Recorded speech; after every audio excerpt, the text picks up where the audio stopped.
I was listening to a podcast the other day and it was talking about seasons of imbalance and that there's going to be these in life and in business. And so when I was thinking about it, I'm thinking, okay, when I was a mom and, you're feeding babies throughout the night or, they're not sleeping because they're teething, that's a season of imbalance, but you know that there's going to be an end to it.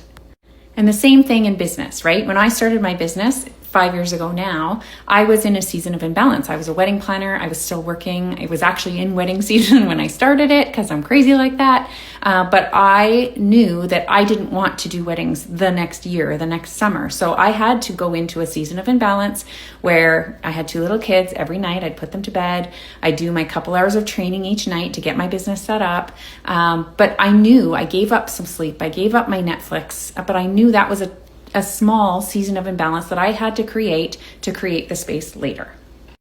And I think a lot of people get worried when they're looking to start something new where it's like, well, I don't have time for that. And the truth is none of us did. None of us do. You have to create the space to make it happen. If you want something to change, you got to make a change, right? You've heard that a lot of times. So being in a season of imbalance when you're starting a new business is very, very normal and expected. And you have to put the work in to reap the rewards later. I knew I was setting up automation. I was getting things going.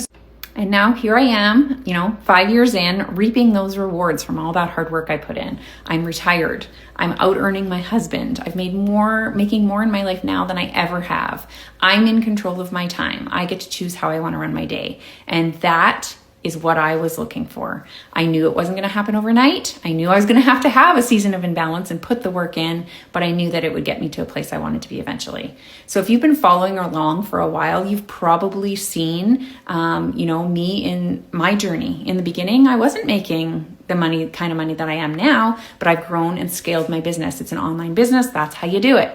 And so if you've been looking for a way to do that, if you've been looking for something to coach and teach you how to do that, I'm happy to show you the back-end systems that I use, the company partnerships I have in place, the coaching and mentorship that comes with this. I certainly didn't do this alone and you don't have to either. Comment, learn below. I'm happy to show you the steps that I took and walk you through too.